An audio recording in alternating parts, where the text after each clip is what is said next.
మనమందరం సక్రమంగా పన్నులు కడదాం, పన్నులు కట్టడాన్ని అవినీతి శాఖకు పట్టిద్దాం, అదే ప్రభుత్వానికి న్యాయబద్ధంగా చట్టబద్ధమైన చట్టానికి పట్టిద్దాం, మనమందరం ఆ ఉద్యమం చేద్దాం.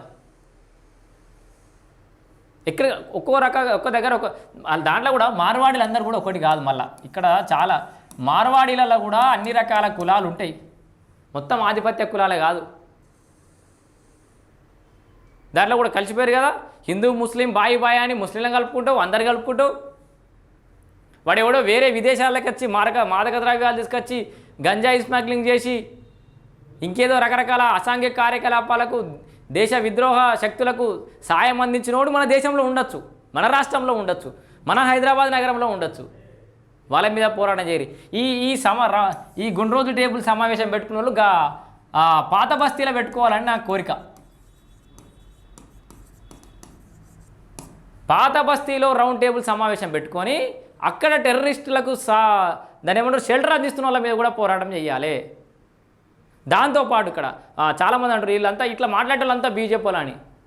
బీజేపీ కాదు బిడ్డ, తెలంగాణ ఫస్ట్ తెలంగాణ పౌరుణ్ణి. ఇక్కడ ఫస్ట్ ముచ్చట చెప్తా, ఇంకొక భయంకరం అసలు విషయం చెప్పడం మర్చిపోయినా. మనము ఫస్ట్ తెలంగాణ తెచ్చుకున్నది నీళ్లు నిధులు నియామకాలని ఆంధ్రుల మీద కొట్లాడుతోటి తెచ్చుకున్నాం. ఆంధ్ర తెలంగాణ విడిపోయినాం అనుకుందాం చెప్పు, అట్లా అయింది కదా. మరి ఇంకా ఆంధ్ర ఆధిపత్యం లేదనుకుంటుర్రా? ఇట్లా కొట్లాటోళ్ళందరికీ ఇంకొకటి పాత బస్తీ ఒకటి మీకు అప్పచెప్తున్న పని చూడుర్రి. పాత బస్తీలు ఒకటి, 2 మార్వాడీలకు నిలబడడం మీతోటి మార్వాడి గోబాక్ ఉద్యమంలో నేను కూడా జాయిన్ అవుతా. ఇట్లా చేద్దామంటే నెక్స్ట్ ఫార్మా కంపెనీలల్లో హైదరాబాద్లో ఉన్న పెద్ద పెద్ద ఫార్మా కంపెనీలలో స్టిల్ ఆంధ్ర వాళ్ళ డామినేషన్ అనేది కొనసాగుతుంది. మరి అంత పెద్ద కంపెనీలలో అక్కడ మేనేజింగ్ డైరెక్టర్ దగ్గర నుంచి కింద సూపర్వైజర్ వరకు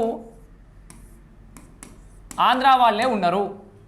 కింద స్లీపర్లు చిన్న చిన్న ప్యాకింగు లేబరు గిట్లాంటివి మాత్రమే తెలంగాణలో ఉన్నారు. ఇంకా